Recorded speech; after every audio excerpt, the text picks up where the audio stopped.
नमांसि सर्वेभ्यः। आज के इस प्रकरण में हम संस्कृत के कुछ महत्वपूर्ण प्रत्ययों को लेकर आए हैं। प्रिय दर्शकों, संस्कृत में 3 प्रकार के प्रत्यय महत्वपूर्ण हैं, जिनमें पहला है कृत प्रत्यय, दूसरा है तद्धित प्रत्यय और तीसरा है स्त्री प्रत्यय। तो इसमें हमने कुछ स्त्री और कृत प्रत्ययों का समावेश किया है, क्योंकि यह कक्षा 10वीं के लिए पाठ्यक्रम में समावेशित किए गए हैं। आइए इन कुछ प्रत्ययों की सहायता से हम शब्दों का निर्माण करते हैं। प्रारंभ करते हैं। पहला है टाप प्रत्यय। ये एक स्त्री प्रत्यय है, अर्थात पुल्लिंगवाची शब्दों से स्त्रीवाचक शब्दों के निर्माण में टाप प्रत्यय की आवश्यकता होती है। जैसे अज शब्द से हमने टाप प्रत्यय किया, शब्द बना अजा। ऐसे एडक शब्द से टाप प्रत्यय किया, शब्द बना एडका। अश्व शब्द से टाप प्रत्यय किया, शब्द बना अश्वा।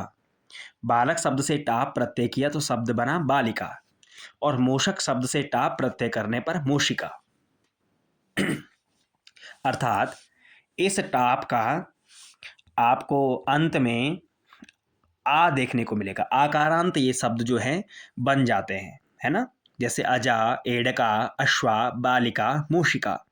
जिन शब्दों के अंत में आ आपको दिखाई दे और वो स्त्रीवाचक हों तो उनमें टाप प्रत्यय लगा होता है। ठीक है। अब इसी प्रकार से एक दूसरा स्त्री प्रत्यय है गीप। गीप प्रत्यय है। गीप की सहायता से हम कुछ शब्द निर्माण करते हैं। गीप में क्या होता है कि जो गीप का ई है ये इन शब्दों के अंत में दिखाई देता है। जैसे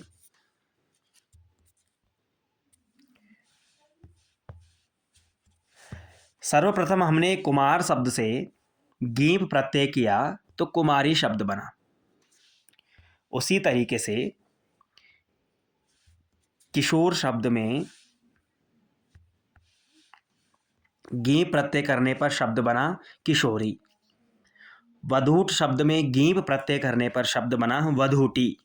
और आक्षिक शब्द में गीप प्रत्यय करने पर बना आक्षिक शब्द, यहाँ पर आ हो जाएगा आक्षिकी। यहाँ पर आ कर लेंगे तो आक्षिक शब्द में गीप प्रत्यय करने पर आक्षिकी, है ना। अर्थात गीप का अंत में जो शेष बचता है स्वर वो होता है ई। जैसे टाप का आ था वैसे गीप में ई। तो देखिए सारे इकारांत जो हैं शब्द बने हैं कुमारी, किशोरी, वधूटी, आक्षिकी। ठीक है। ये दोनों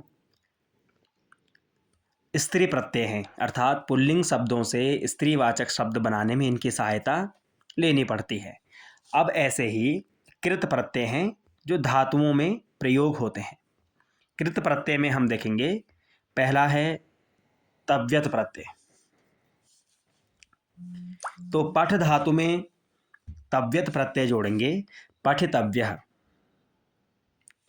दा धातु में तव्यत जोड़ेंगे, दातव्यः। क्री धातु में तव्यत, कर्तव्यः। नी में नी धातु में तव्यत प्रत्यय जोड़ने से नेतव्यः। हन धातु में तव्यत प्रत्यय जोड़ने से हंतव्यः। अर्थात तव्यत प्रत्यय का तव्यः जो है अंत में दिखाई देता है। इसी प्रकार से ये क्या होंगे, यदि पुल्लिंगवाची होगा तो पठितव्यः, स्त्रीवाची होगा तो पठितव्या और नपुंसक में होगा तो पठितव्यम, है ना। तो ये लिंग के अनुसार बदल जाएंगे, पर सामान्यतः हमने यहाँ पर पुल्लिंग में ही शब्दों का निर्माण किया है। जैसे पठ से तव्यत, पठितव्यः। तो ये तव्यत प्रत्यय है जो कृत प्रत्यय है। इसी प्रकार से एक दूसरा है अनियर प्रत्यय। पठ धातु में अनियर जोड़ेंगे तो पठनीय, है ना। इसका र हट जाता है, बाकी ये अनीय देखो आपको यहाँ पे दिख रहा होगा पठनीय में। इसी प्रकार क्री में अनियर करणीय, लिख में अनियर लेखनीय, है ना। तो ये अनियर प्रत्यय है, इसकी सहायता से हमने कुछ शब्दों का निर्माण किया। आगे एक है ता प्रत्यय। ये भूतकाल का वाचक हो जाता है जब धातु में जुड़ेगा। जैसे पठ धातु में क्ता प्रत्यय जोड़ा तो पठितः अर्थात पढ़ा हुआ। क्री में क्ता प्रत्यय जोड़ा कृतः। लिख में क्ता प्रत्यय जोड़ा लिखितः। और हस में क्ता प्रत्यय जोड़ा हसितः। सारे भूतकालवाचक शब्दों का निर्माण इसकी सहायता से हो गया है। और ये भी जो है कृत प्रत्यय है जो कि धातु से होता है।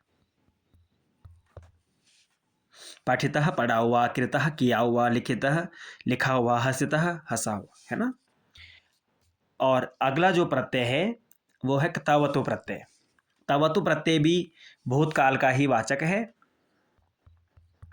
जैसे पठ धातु से तवतु प्रत्यय करके पठितवान, क्री से तवतु प्रत्यय करके कृतवान, लिख से लिखितवान और हस से हसितवान। अर्थात पठितवान पढ़ा, कृतवान किया, लिखितवान लिखा, हसितवान लिखा, हसितवान हंसा। इस प्रकार से भूतकाल के वाचक शब्दों का निर्माण तवतु प्रत्यय के सहायता से हमने किया। इस प्रकार से छात्रों ये कुछ महत्वपूर्ण प्रत्यय थे जिनमें 2 प्रत्यय स्त्रीवाचक प्रत्यय हैं और ये चारों प्रत्यय जो हैं वो कृत प्रत्यय हैं जो कि धातु से प्रयोग किए जाते हैं। ये शब्द से प्रयोग होगा। तद्धित और स्त्री प्रत्यय शब्द से प्रयोग किए जाते हैं और कृत प्रत्यय धातुओं से होते हैं, है ना। आज के लिए इतना ही। आप इन शब्दों को लिखिए और ऐसे ही इनकी सहायता से और शब्दों से, धातुओं से आप शब्दों का प्रयोग कीजिए। धन्यवाद।